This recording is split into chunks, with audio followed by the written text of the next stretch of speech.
আজ কথা বলার জন্য আমরা আমন্ত্রণ জানিয়েছি জাতীয় ঐকমত্য কমিশনের সহ সভাপতি ডক্টর আলী রিয়াজকে। আপনাকে স্বাগত জানাচ্ছি। আমাদের এখন বিকেলের বিশেষভাবে শুরুতেই ধন্যবাদ জানাচ্ছি। আপনার কাছে যে বিষয়টিতে শুরুতে প্রশ্ন করতে চাই, দীর্ঘদিনের আলোচনা শেষে এখন কিন্তু একটা বিষয় স্পষ্ট যে সকল রাজনৈতিক দলই নির্বাচন চাচ্ছে, তবে সেটা আসলে নিজেদের মতো করে। এই যে এক একটি পক্ষ এক একভাবে রাজনৈতিক ভাবে তারা তাদের নির্বাচনের বিষয়টি জানিয়ে আসছেন, তাহলে ঐকমত্যের জায়গাটাতে কিন্তু এখনো পর্যন্ত সকলে এক জায়গায় না, সেই জায়গাটা সকলকে আনাটাও কিন্তু এখন বেশ চ্যালেঞ্জের একটা ব্যাপার। তো সেই জায়গাটায় আসলে ঐকমত্য কমিশন কিভাবে কাজ করছে? ধন্যবাদ। দেখুন, প্রথম বিষয় যেটা, রাজনৈতিক দলগুলো নির্বাচন চাচ্ছে। এখনকার পরিস্থিতিতে আসলে তিনটা পাশাপাশি বিষয়, একটা হচ্ছে নির্বাচনের বিষয়, একটা হচ্ছে সংস্কারের ব্যাপারে ঐকমত্যের প্রশ্ন, আর একটা হচ্ছে বিচার, যারা মানবাধিকার লঙ্ঘন করেছেন, মানবতা বিরোধী অপরাধ করেছেন। এই তিনটা প্রক্রিয়া কিন্তু সমান্তরালভাবে অগ্রসর হতে পারে এবং হওয়ার কথা, একটা পরস্পরের উপর নির্ভরশীল না। রাজনৈতিক দলগুলোর পক্ষ থেকে এখন নির্বাচনের কথা বলা হচ্ছে, আগেও বলা হয়েছে, কিন্তু সংস্কারের কথা তারও আগে বলা হয়েছে এবং প্রত্যেকেই এটা সুস্পষ্টভাবে বলেছেন। রাজনৈতিক দলগুলো, নাগরিক সমাজ এবং ধরুন নাগরিক সমাজের যারা প্রতিনিধি, তারা যে সংস্কার তারা চান কী কারণে? কারণ হচ্ছে দীর্ঘদিনের অভিজ্ঞতা, 53 বছরের অভিজ্ঞতা, বিশেষত 16 বছরের অভিজ্ঞতা বলছে যে রাষ্ট্র কাঠামো কিছু পরিবর্তন প্রয়োজন, যেগুলো ছাড়া আসলে গণতান্ত্রিক প্রক্রিয়া অব্যাহত রাখা বা তৈরি করাও সম্ভব হবে না। সেই বিবেচনায় এখন নির্বাচনের চেয়েও আমি বরঞ্চ জোর দিই যে সংস্কারের জায়গায় রাজনৈতিক দলগুলোর কাছে ঐকমত্য কমিশন যে সুপারিশগুলি পাঠিয়েছিল এবং যে প্রতিবেদনগুলি, তার ভিত্তিতে তারা মতামত দিয়েছে। এই মতামতের ভিত্তিতে প্রায় 2 মাস ধরে আমরা 33টি রাজনৈতিক দলের সাথে কথা বলেছি। অনেক বিষয়ে ভিন্ন মত হয়েছে, অনেক বিষয়ে একমত তৈরি হয়েছে।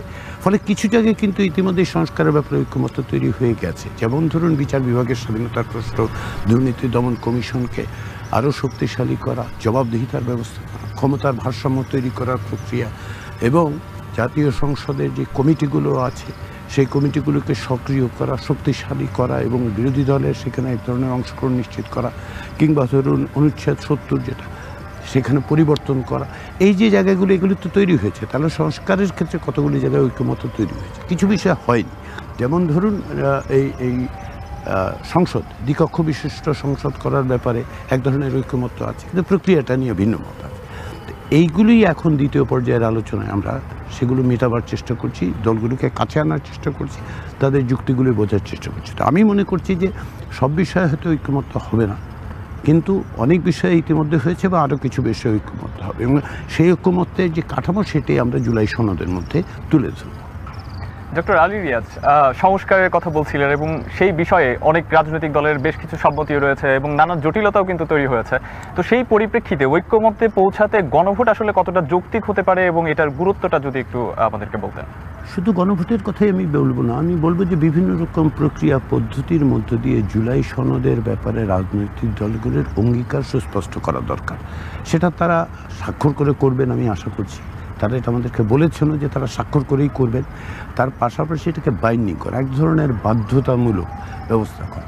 তো সেটার জন্য গণভোট, যেটা আপনি উল্লেখ করেছেন, সেটা একটা প্রক্রিয়া হতে পারে যদি রাজনৈতিক দলগুলো একমত হয়। পাশাপাশি যেটা হতে পারে, একটা আইনি কাঠামোর মধ্যেও সেটা হতে পারে যে একটা আইনি কাঠামো সকলে একমত হলেন যে একটা আইনি কাঠামো থাকবে। এটা আমরা নির্বাচনের পরে যে সংসদ তৈরি হবে, সেটা সেই সংসদের সংবিধান, আইন, বিধিবিধান, এমনকি ক্ষেত্র বিশেষে অফিস অর্ডার দিয়েও করা হবে, এই প্রতিশ্রুতি তারা দেবে। ফলে আমি গণভোটকে একমাত্র পথ হিসেবে দেখি না। আমি মনে করি গণভোট করতে পারলে ভালো, তাতে করে জনগণের অংশগ্রহণটা নিশ্চিত করা গেল, কিন্তু এর বাইরে অন্যান্য পদ্ধতির মধ্যে দিয়ে সেটা করা যায়। আর সর্বোপরি যেটা, সেটা হচ্ছে ম্যান্ডেটের প্রশ্ন। এই সংস্কারগুলো করার ক্ষেত্রে সকলে একমত হওয়ার পরে যারা এই ম্যান্ডেট পাবে এবং যারা পাবেন না তারাও, আমি শুধু বলছি না যে যারা বিজয়ী হবে, সমস্ত রাজনৈতিক দলগুলোর অঙ্গীকারের প্রশ্ন হচ্ছে এটা আমরা বাস্তবায়ন করতে চাই। তাহলে ওই ঐকমত্যের জায়গাটা আসলে প্রক্রিয়ার একটা পথ, একটা পদ্ধতি আমরা হয়তো দেখতে পাবো যে ইমার্জ করতে শুরু করেছে। ডক্টর আলী রিয়াজ, উচ্চকক্ষে এমপি নির্বাচনের যে প্রক্রিয়ার কথা বলা হচ্ছে, সেই প্রক্রিয়াতে বিএনপি আপত্তি জানিয়েছে এবং তাদের আপত্তির পেছনে নিশ্চয়ই তাদের যৌক্তিক কারণও রয়েছে এবং সেই যুক্তি নিয়ে ঐকমত্য কমিশন কি বলছে? বিএনপির পক্ষ থেকে যেভাবে বলা হচ্ছে সেটা হচ্ছে যে উচ্চকক্ষের সদস্য নির্বাচিত হবে নিম্ন কক্ষে প্রাপ্ত আসনের ভিত্তিতে, এটাই তারা আনুষ্ঠানিকভাবে বলছেন। আবার অন্যরা বলছেন যে উচ্চকক্ষে আসনের ভিত্তিতে চেয়ে যেটা প্রপোর্শনাল রেপ্রেজেন্টেশন, সংখ্যানুপাতিক, ভোটের বিবেচনায় সংখ্যানুপাতিক হওয়া উচিত। এটার পক্ষেও যুক্তি আছে। যুক্তিটা এই যে যদি ধরেন শুধুমাত্র আসনের বিবেচনা হয় তাহলে কি হবে, নিম্নকক্ষে যারা সর্বাধিক আসন পাবেন তারাই আবার উচ্চকক্ষে আসন সর্বাধিক পাবেন। সেটা আপনি কোনোভাবে এটা আসলে পার্থক্য করতে পারবেন না। তাহলে একটা উচ্চকক্ষ করার মধ্যে দিয়ে খুব বেশি চেকস অ্যান্ড ব্যালেন্স আপনি তৈরি করতে পারবেন না। কেউ কেউ বলে একেবারেই হবে না। আর পাশাপাশি যারা সংখ্যানুপাতিকের কথা বলছেন, এবং সংবিধান সংস্কার কমিশন যে প্রস্তাবটা দিয়েছে সেটা হচ্ছে সংখ্যানুপাতিক। তাতে করে কি হবে, সেটা হচ্ছে কেবলমাত্র যে ভোটের বিবেচনাই, কেবলমাত্র আসনের বিবেচনাই সেটা নির্ধারিত হবে তা না। জনগণের প্রতিনিধিত্ব করে এরকম অন্যান্য রাজনৈতিক দলগুলো যারা 1% বেশি ভোট পান তাদের একটা প্রতিনিধিত্ব থাকবে। তাহলে একটা ডিভার্সিটি তৈরি হবে এবং সকলের মতামতের ভিত্তিতেই আপনার উচ্চকক্ষ এক ধরনের চেকস অ্যান্ড ব্যালেন্সের কাজ করতে পারে। ফলে যুক্তি দুদিকেই আছে এবং সেই যুক্তিগুলো নিয়েই কথাবার্তা হবে। আমরা চেষ্টা করছি দ্বিতীয় পর্যায়ে দলগুলোকে আর কতটুকু কাছাকাছি আনা যায়। ডক্টর রিয়াজ, আপনারা বলছিলেন যে গণভোট না গণপরিষদ সংস্কার হবে কি হবে না এই বিষয়ে চূড়ান্ত সিদ্ধান্ত নিতে আসলে বল এখনো রাজনৈতিক দলগুলোরই কোর্টে। তবে এই সরকার তো আসলে গণ অভ্যুত্থানের সরকার, তাহলে এই সরকারের ম্যান্ডেটটা আসলে কি এবং তাদের ভূমিকাটা এই মুহূর্তে আসলে কি অবস্থায় রয়েছে? সরকারের সবচেয়ে বড় ম্যান্ডেট হচ্ছে গণ অভ্যুত্থান, যেটা আপনি বলেছেন। জনগণের যে অভিপ্সা, যে আকাঙ্ক্ষা, তারই তো প্রতিফলন হচ্ছে গণ অভ্যুত্থান।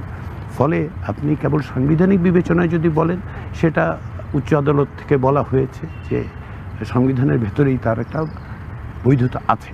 কিন্তু সবচেয়ে বড় জিনিসটা কেবল আইনি বৈধতা নেই। যে কোনো সরকারের সবচেয়ে বড় বৈধতা হচ্ছে নৈতিক বৈধতা, রাজনৈতিক বৈধতা। এবং সেই জায়গার থেকে ম্যান্ডেটটা এসছে গণঅভ্যুত্থানের মধ্যে দিয়ে, জনগণের আকাঙ্ক্ষার মধ্যে দিয়ে। ফলে তাদেরকে এই যে সংস্কারের কর্মসূচি, সংস্কারের কাঠামো, সংস্কারের দিক নির্দেশ, এগুলি যে সরকার বলছে এবং বিভিন্ন কমিশনকে দায়িত্ব দেওয়া হয়েছে, তারা বলতে পারছেন, তার কারণটা হচ্ছে ওই বৈধতার জায়গাটা, জনগণের আকাঙ্ক্ষার বৈধতা গণঅভ্যুত্থানের মধ্যে দিয়ে প্রকাশিত। এখন প্রশ্ন হচ্ছে যে এর কিছু কিছু, যেমন ধরেন আশু কিছু করণীয় বিষয় আছে, সেগুলো সরকার করতে শুরু করেছে। কেন সংস্কারগুলো আইনিভাবে এগুলো করা সম্ভব সেগুলো করছে। রাজনৈতিক দলগুলোও কিন্তু আমাদের সাথে যখন আলোচনা এসে বলছে যেগুলো করা যাচ্ছে সেগুলো করে ফেলুন, আইন দিয়ে করুন, বিধিবিধান দিয়ে করুন, করে ফেলুন। আর বাদ বাকি যেগুলো সংবিধান সংশ্লিষ্ট, সেগুলো আমরা সংবিধান নিয়ে যখন আলোচনা করব সংসদে, যারাই নির্বাচিত হয়ে আসবেন তারা এই সংশোধনগুলো করবেন, প্রয়োজনীয় ব্যবস্থাগুলো নেবেন। প্রশ্ন একটাই থেকে যাচ্ছে যে ধরুন যে পরিবর্তনই করা হবে সেগুলো ভবিষ্যতে টিকবে কী করে, সেটারও একটা ব্যবস্থা সংবিধানের মধ্যে করতে হবে এবং সেটা রাজনৈতিক দলগুলোকেই করতে হবে। শেষে যেটা আমি বলি, আপনি যেটা বলছেন যে আমরা বলি যে বল রাজনৈতিক দলের কোর্টে, রাজনীতি তো রাজনৈতিক দলের কোর্টেই বল থাকার কথা, তাই না? ফলে ভবিষ্যতে যেটা দাঁড়াবে সেটাই আমরা বলছি যে এখন রাজনৈতিক দলগুলোকেই একত্রে এসে এই জায়গাটায় দাঁড়াতে হবে আর কি। ডক্টর আলী রিয়াজ, এতক্ষণ আমাদেরকে সময় দেওয়ার জন্য অসংখ্য ধন্যবাদ এবং কৃতজ্ঞতা।